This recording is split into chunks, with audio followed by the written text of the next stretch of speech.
Hello, good evening, नमस्कार। मैं अभिषेक आप सभी का अपने यूट्यूब चैनल अभिषेक की रीजनिंग में बहुत बहुत स्वागत करता हूं। दोस्तों, ये फैक्ट से संबंधित हमारा दूसरा वीडियो है। पहले वीडियो में हम लोगों ने 4 फैक्ट को पढ़ा था। अब इस वीडियो में हम लोग जो बचे हुए फैक्ट हैं उसको पढ़ेंगे। दोस्तों, ये जो 5वां फैक्ट हम लोग पढ़ने वाले हैं इसको बहुत ही अच्छे से आपको पढ़ना है। कारण इसका ये है कि यह बहुत ही इम्पोर्टेंट है और इस पर पूरा एक टाइप ही कैलेंडर का हमारा आधारित है। और वह टाइप इतना इम्पोर्टेंट है, अगर आप पीसीएस मेंस का पेपर आप कभी देंगे तो उसमें हर दूसरे साल या 1-2 साल के अंतराल पे हमेशा वो क्वेश्चन आपसे पूछा गया है, उस टाइप से पूछे गए हैं। इसलिए इसको अच्छे से हमको पढ़ना होगा। दोस्तों वो टाइप स्टार्ट करने से पहले, वो फैक्ट स्टार्ट करने से पहले हम लोग कुछ बेसिक चीज़ें उस फैक्ट के बारे में समझ लें। यदि आपसे कोई ये कहे कि आप बताइए कि प्रथम 50 वर्षों में कितने लीप वर्ष होंगे। प्रथम 50 का मतलब सन 1 से सन 50 तक कितने लीप वर्ष होंगे, तो आपका तरीका क्या होगा।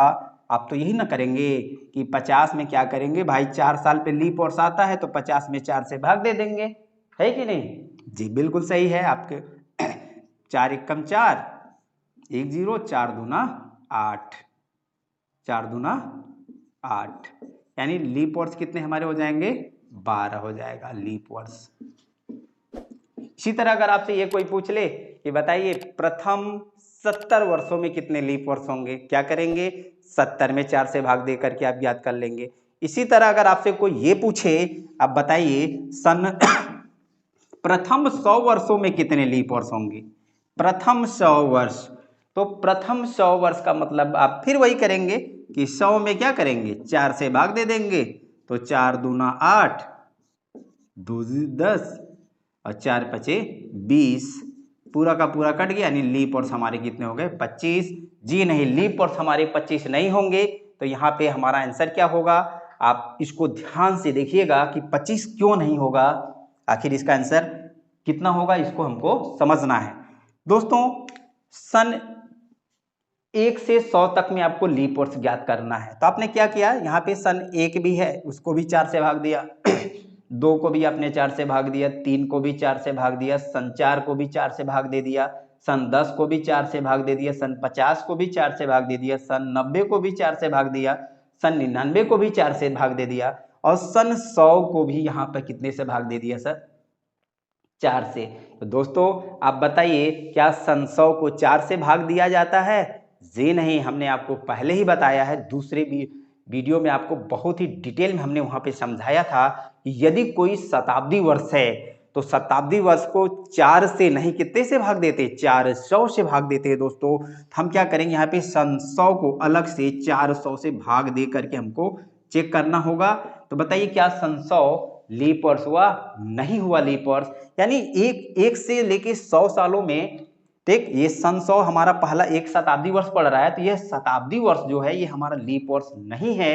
इसलिए हम 25 में से हम क्या करेंगे दोस्तों, एक को घटा देंगे। 25 में से सन एक सन को घटाएंगे, और वह सन हमारा कौन सा होगा, सन 100। एक 25 में से आप एक घटा देंगे तो हमको क्या मिलेगा, 24 लीप वर्ष। लीप वर्ष यानी प्रथम 100 वर्षों में लीप वर्षों की संख्या जो हमारी होगी दोस्तों, कितनी होगी, 24 होगी। इस बात को आप एकदम रट्टा मारे रहिएगा, क्योंकि आगे वाला जो मैं बता रहा हूं शताब्दी वर्ष पे आधारित प्रश्न जब हम लोग पढ़ेंगे तो इसमें बार बार आपको जरूरत पड़ेगी निकालने की। तो हमको बार बार निकालने की जरूरत नहीं है, हम क्या करेंगे, रट्टा मार लेंगे कि प्रथम 100 वर्षों में लीप वर्षों की संख्या कितनी होती है दोस्तों, 24 होती है। जब ये चीज आपके दिमाग में भरा रहेगा तो वह प्रश्न आप जल्दी जल्दी लगाएंगे, 30 सेकंड से भी कम टाइम में आप उसको लगा लेंगे। इसलिए इसको आप याद रखिएगा, प्रथम 100 वर्षों में लीप वर्षों की संख्या कितनी होती है दोस्तों, 24 होती है।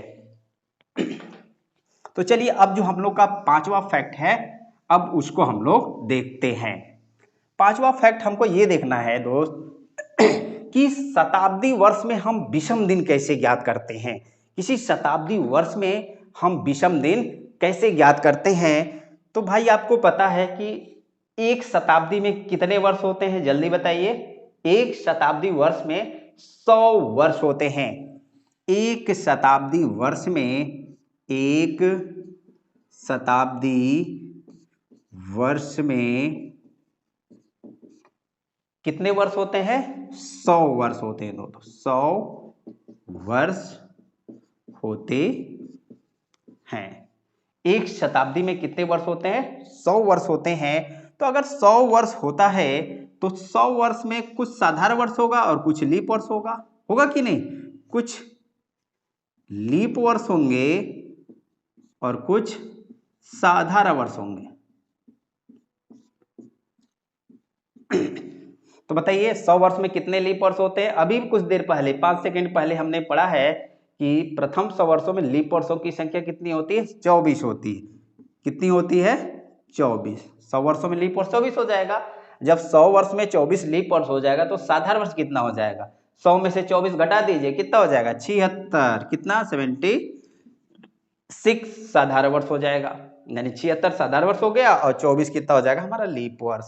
अब याद करिए कि पहले वीडियो में हमने आपको बताया था कि साधारण वर्ष में विषम दिनों की संख्या कितनी होती है और लीप वर्ष में विषम दिनों की संख्या कितनी होती है। तो दोस्तों हमने आपको पढ़ाया था कि किसी भी लीप वर्ष में विषम दिनों की संख्या कितनी होती है? 2 होती है। तो एक लीप वर्ष में 2 विषम दिन। तो अब बताइए 24 लीप वर्ष में कितने विषम दिन? तो हम क्या करेंगे? 24 में 2 का क्या कर देंगे? गुणा कर देंगे। तो कितना मिल जाएगा? कितने दिन हमको मिल जाएंगे? 24 दूना 48 दिन। और ये 2 हमारा क्या है? विषम दिन है। ये विषम दिन। कौन सा विषम दिन? लीप वर्ष के विषम दिन। किसी भी लीप वर्ष में 2 विषम दिन होते हैं। और साधारण वर्ष में कितना बताया था विषम दिन? किसी भी एक साधारण वर्ष में एक विषम दिन होता है। तो 76 साधारण वर्ष में बताइए कितने विषम दिन होंगे? तो 76 में हम क्या करेंगे? 1 का गुणा कर देंगे तो हमको क्या मिलेगा? 76 दिन मिल जाएगा दोस्तों। ये एक क्या है? हमारा विषम दिन, साधारण वर्ष का विषम दिन है। अब अगर आपसे कोई ये पूछ ले कि बताइए 48 दिन में कितने विषम दिन होंगे? तो 7 से आपको भाग देकर के ज्ञात कर लेंगे, क्योंकि हमने बताया था सप्ताहों की पूर्ण संख्या के अतिरिक्त जो 7 दिन जो शेष दिन बचते हैं उसे हम क्या कहते हैं? विषम दिन कहते हैं। तो 48 में आप 7 से भाग देंगे, विषम दिन निकल जाएगा। 76 में भी 7 से भाग देंगे, विषम दिन निकल जाएगा। तो हमको 2 बार या 3 बार भाग न देना पड़े, इसलिए हम क्या करेंगे कि 48 और 76 को एक बार क्या कर लेंगे? जोड़ लेंगे। 48 और 76 को अगर हम जोड़ लेंगे तो हमको क्या मिल जाएगा दोस्तों? इसको जोड़ लेंगे तो हमको क्या मिल जाएगा? 124 दिन। अब 124 में हम क्या करेंगे? 7 से भाग दे करके विषम दिनों की संख्या को ज्ञात कर लेंगे। तो 7 से अगर हम भाग देंगे तो विषम दिन हमारा कितना आएगा? 7 एकम 7, 7 5 12, 7 एकम 7, 5 और 4 54 हो जाएगा। और 7 सते 49, यानी 17 सप्ताह धन कितना दिन? 5 दिन। 5 दिन। 17 सप्ताह धन 5 दिन। तो ये 5 दिन हमारा सप्ताह से अलग थलग पड़ा हुआ है। ये 5 दिन हमारा क्या हो जाएगा दोस्तों? यही विषम दिन। यानी प्रथम 100 वर्षों में विषम दिनों की संख्या हमारी कितनी हो जाएगी? 5 हो जाएगी। इसी प्रकार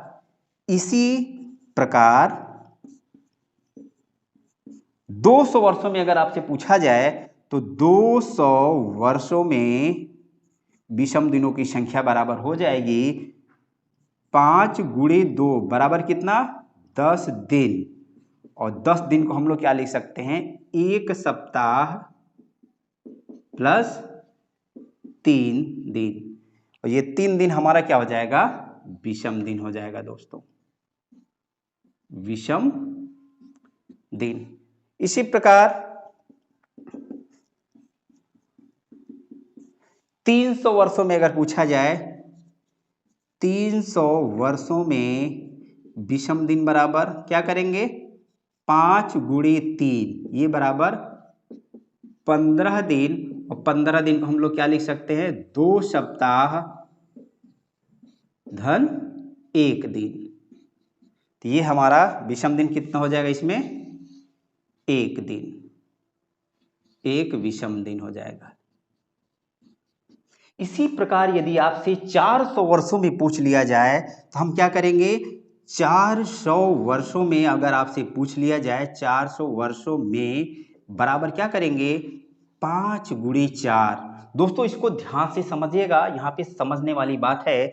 तो 5 गुणे 4 धन 1 आपको करना पड़ेगा +1। और ये +1 हम लोग क्यों करेंगे? +1 हम लोग इसलिए करेंगे क्योंकि ये जो 400वां वर्ष है वह कैसा वर्ष होता है दोस्तों? लीप वर्ष होता है। 400वां वर्ष कैसा वर्ष होता है?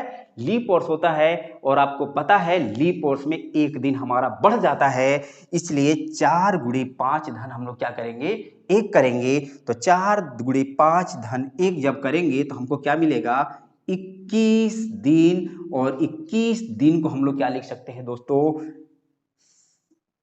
3 सप्ताह धन 0 दिन।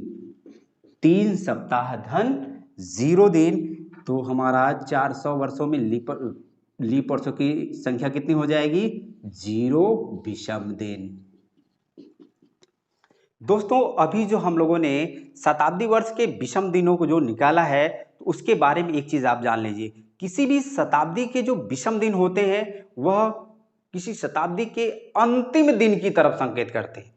शताब्दी के विषम दिनों की संख्या उसके अंतिम दिन की तरफ संकेत करते हैं। अब इस बात को हमको अच्छे से समझना है दोस्तों। जैसे पहली शताब्दी में हमने निकाला 5 विषम दिन, तो 5 नंबर पे कौन सा दिन आता है? शुक्रवार होता है। दोस्तों याद है, थोड़ा सा यहाँ पे ध्यान दीजिएगा, ये मैं कोड के लिए नहीं बता रहा हूँ, 5 कोड नहीं बता रहा हूँ, ये मैं वास्तविकता आपको बता रहा हूँ कि आखिर 5वां दिन होता क्या है।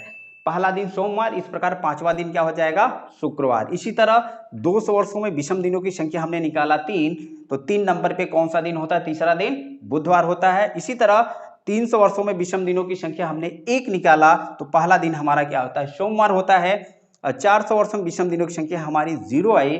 0 देखिए, अब यहाँ पे आपको थोड़ा सा समझ लीजिए दोस्तों। जब मैं आपको वास्तविकता बता रहा था, दिनों से संबंधित वास्तविकता, अर्थात पहला दिन मैं सोमवार बता रहा था, फिर अंतिम दिन क्या बताया था आपको? रविवार बताया था। तो वहां पे आप देखेंगे जब डायग्राम, मैं गोल वाला डायग्राम बनाया था, तो वहां पे 0/7 लिखा था और फिर बाद में 7 हमने डिलीट कर दिया, मिटा दिया था। तो 7 इसलिए मिटा दिया क्योंकि पूरा कैलेंडर हमारा शताब्दी वर्ष पे आधारित होता है और जब हम 7 से भाग देंगे तो कभी क्या बताइए 7 आपका शेषफल आएगा? कभी नहीं आएगा। किसी भी संख्या में जब आप 7 से भाग देंगे तो हमको शेषफल या तो 1 मिलेगा, या तो 2 मिलेगा, या तो 3 मिलेगा, या तो 4 मिलेगा, या 5 या 6 या फिर 0 मिलेगा। 7 या 7 से अधिक शेषफल नहीं आएगा 7 से जब हम भाग देंगे तो। इसलिए हमने क्या कर दिया था? 7 की जगह 0 कर दिया था और जानबूझ के 0 किया था। 0 इसलिए कर दिया क्योंकि अब यहाँ पे इस टॉपिक को हमको समझाना था ताकि ये आसानी से आपको ये समझ में आ जाए।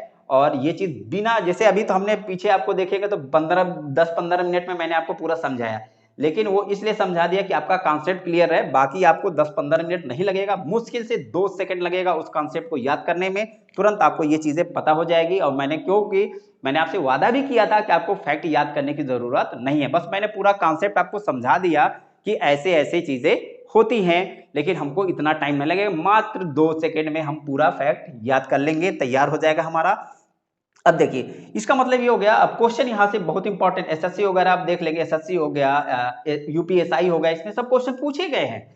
पूछता है इस प्रकार की, बताए निम्न में से कौन सा किसी शताब्दी का अंतिम दिन हो सकता है या कौन सा किसी शताब्दी का अंतिम दिन नहीं हो सकता है। अभी 1-2 एग्जाम्पल के थ्रू मैं आपको समझा भी दूंगा इसको। तो दोस्तों अगर जान लीजिए, किसी शताब्दी का अंतिम दिन शुक्रवार हो सकता है, बुधवार हो सकता है, सोमवार हो सकता है और रविवार हो सकता है। 3 दिन इसमें आपको नहीं दिख रहे हैं। कौन कौन सा नहीं दिख रहा है आपको? देखिए, मंगलवार नहीं दिख रहा है, बृहस्पतिवार नहीं दिख रहा है और शनिवार नहीं दिख रहा है। तो दोस्तों किसी शताब्दी के अंतिम दिन कभी भी मंगलवार, बृहस्पतिवार और शनिवार नहीं हो सकते। किसी भी शताब्दी के अंतिम दिन यही चारों दिन होते हैं, शुक्रवार, बुधवार, सोमवार और रविवार। दोस्तों आपकी स्क्रीन पे एक क्वेश्चन दिख रहा है, निम्न में से कौन सा किसी शताब्दी का अंतिम दिन नहीं हो सकता? पहला ऑप्शन है हमारा मंगलवार, दूसरा ऑप्शन है शुक्रवार, तीसरा ऑप्शन है सोमवार और चौथा ऑप्शन है हमारा क्या?